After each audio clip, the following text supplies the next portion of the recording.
জি, নজরুল ইসলাম বাবু MP, কন্যার বাবারা আজকাল সরকারি চাকরিজীবী ছাড়া বিয়ে দিতে চান না, এমনটা শোনা যায়। মানে এই ট্রেন্ডের কারণ কি বলে মনে হয় আপনার কাছে, বা এই ট্রেন্ডটা কি আওয়ামী লীগ সরকারি, এখনকার যে আওয়ামী লীগ তারা তৈরি করলো কিনা? এই যে মতিউর, বেনজির সহ আরও নাম জানা অজানা প্রকাশ করতে পারে না সাংবাদিকরা, এমন নামও আছে, তারা কি কন্যার পিতাদের জন্য আদর্শ জামাতা কিনা? এই ট্রেন্ডটাকে আপনারা চালু করলেন কিনা এখনকার আওয়ামী লীগ? 2 মিনিট সময়। আমি একটু পিছন থেকে শুরু করি। এক সময় প্রবাসী, আমেরিকা প্রবাসী হলে তো আর কোনো কথাই নেই, সব বাবা উপচে পড়ে লাগতেন, বিয়ে দিতেন। এই স্বাদ মিটে গিয়েছে এখন। আর অসৎ পথে যারা অর্থবিত্তের মালিক হন, তাদের প্রতি লোভ লালসা এক শ্রেণীর লোকের ছিল, এখনও আছে, থাকবে। কিন্তু এইটা কোনো ট্রেন্ড হতে পারে না, এইটাকে আমি বিশ্বাসই করি না। আমি মনে করি যারা অসৎ পথে এগিয়ে যায় তাদের পতন নিশ্চিত হয়ে যায়। যেমন যদি তারা অসৎ পথে গিয়ে থাকেন, নিশ্চয়ই রাষ্ট্র তাদেরকে ছাড় দিবে না। রাষ্ট্র আজকে যিনি পরিচালনা করছেন, মাননীয় প্রধানমন্ত্রী সম্পর্কে কিন্তু আজ পর্যন্ত কোনো সাংবাদিক এবং কোনো মিডিয়া তাকে নিয়ে কাউকে তুষ্ট করার জন্য মতো কোনো নিউজ করতে পারেনি। তিনি যথাযথ, তিনি যেমন তিনি তেমন।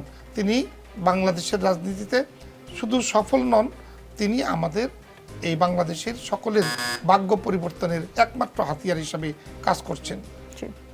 এটি আমার বিশ্বাস। এই ট্রেন্ডের সাথে আওয়ামী লীগের কোনো সম্পর্ক নেই বলছেন? আমি বলছি মোটেই নাই, মোটেই নাই। ওদের জব নেচার যেটা, সেটা আপনি জানেন যে তারা বিসিএস ক্যাডার সার্ভিস জব করেন। তাদের চাকরি কিন্তু আওয়ামী লীগের সময় হয়নি। এটা যদি কারো নৈতিকতা আস্ফালন থাকে সেটা ভিন্ন বিষয়, সেটাকে কিভাবে প্রতিহত করা যায় সেটা রাষ্ট্র চিন্তা করছেন। যথাযথভাবে যাচাই বাছাই করে আজ পর্যন্ত যাকে পেয়েছেন কাউকে কিন্তু ছাড় দেওয়া হয়। কিন্তু মানে এরকম হওয়াটাই, আমি যে ট্রেন্ডের কথা বললাম, এটা হওয়াটাই কি স্বাভাবিক না? দেখেন, আমরা দেখি যে ছাগলকাণ্ডের মতিউর রহমান সোনাগাজীতে বিলাসবহুল ডুপ্লেক্স বানিয়ে শাশুড়িকে উপহার দিয়েছেন, কেউ আবার শ্বশুরকে জাহাজ উপহার দিয়ে দিচ্ছেন, বেনজির সাহেব মানে তার স্ত্রীর নামে অঢেল সম্পত্তি করেছেন। এই যে এতগুলো ঘটনা পরপর প্রকাশ পেল, সরকারকে একেবারে এরকম হাত ধুয়ে দায় এড়াতে পারে না? দেখুন, যেদিন সাংবাদিকরা তাদের দায়িত্ব যথাযথভাবে পালন করলেন, ওই ছাগল নিয়ে নিউজ করলেন, সেদিনের পর থেকে কিন্তু সরকার বসেনি, সরকারও কিন্তু তদন্ত করছেন। সুতরাং যেদিন সাংবাদিক যথাযথ কাজ করবে, সেদিন আপনি মনে করবেন অন্যরাও যথাযথভাবে এগিয়ে যাবে। এগুলো খুঁজে বের করা সাংবাদিকের দায়িত্ব না। সাংবাদিক খুঁজে বের করলে সেটা বোনাস, কিন্তু এগুলো খুঁজে বের করার জন্য রাষ্ট্রীয় সংস্থা আছে। রাষ্ট্রীয় গোয়েন্দা সংস্থা যেখানে ব্যর্থ হয়, সেখানে তো সাংবাদিকরা জেগে ওঠে। তার মানে কি আওয়ামী লীগ সরকারের সময় রাষ্ট্রীয় গোয়েন্দা সংস্থা ব্যর্থ? আমি মনে করি না, আমি সেটা বলছি না। আমি বলছি যে কোনো প্রশ্নে আপনি যদি না পারছেন, আপনি যদি এগিয়ে এসে কোনো জিনিস তুলে ধরছেন, সেটাকে তো সাবাস জানানোর কথা। এটা তো আপনি লজ্জা পাওয়ার বিষয় না। যারা সাংবাদিকতায় এটা তুলে ধরেছেন তাদেরকে আমি ধন্যবাদ জানাই, এবং সরকার কিন্তু তাৎক্ষণিকভাবে যথাযথ ব্যবস্থা গ্রহণের জন্য তৎপর হয়েছেন।